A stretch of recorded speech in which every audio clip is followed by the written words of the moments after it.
जनों पर माता भीड़ पड़ी है भारी, भीड़ पड़ी है भारी।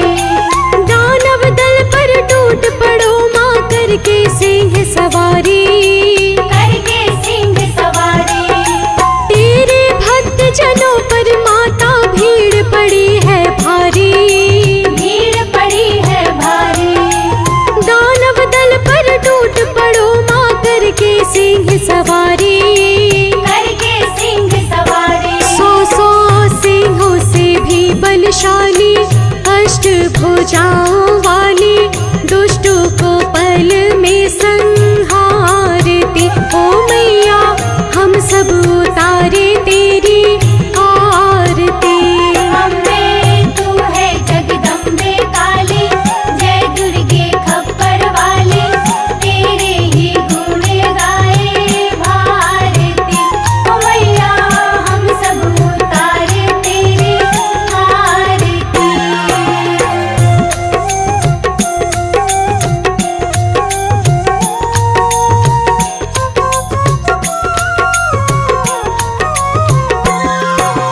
माँ बेटे का है इस जग में बड़ा ही निर्मल नाता, बड़ा ही निर्मल नाता। पूत कपूत सुने हैं पर ना माता सुनी कुमाता। माता सुनी कुमाता। माँ बेटे का है इस जग में बड़ा ही निर्मल नाता, बड़ा ही निर्मल नाता।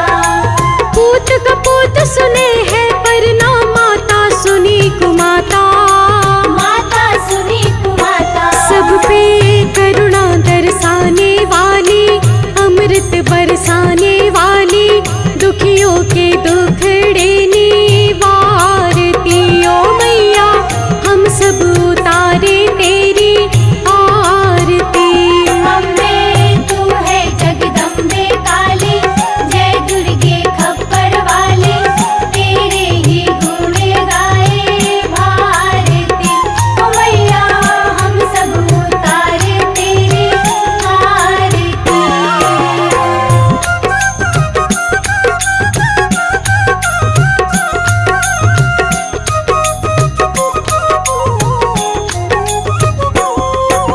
नहीं मांगते धन और दौलत, ना चांदी ना सोना, ना चांदी ना सोना। हम तो मांगे माँ तेरे मन में एक छोटा सा कोना। एक छोटा सा कोना। नहीं मांगते धन और दौलत, ना चांदी ना सोना, ना चांदी ना सोना। हम तो मांगे माँ तेरे मन में एक छोटा सा कोना। एक छोटा सा कोना। सबकी बिगड़ी बनाने वाली, लाज बचाने वाली, सतियों के सत को संवारती। ओ मैया हम सब उतारे तेरी आरती। अम्बे तू है जगदम्बे काली, जय दुर्गे खप्पर वाली, तेरे ही गुण गाए भारती। ओ मैया हम सब उतारे तेरी आरती।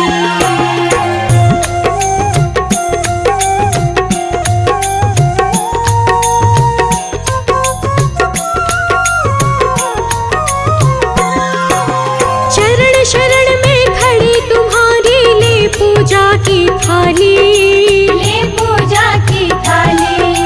वरद हस्त सर पर रख दो माँ संकट हरने वाली।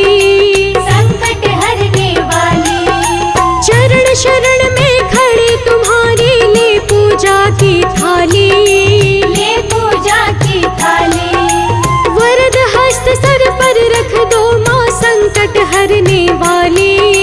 संकट हरने वाली। माता भर दो भक्ति रस प्याली, अष्ट भुजाओं वाली, भक्तों के कारज तू ही सार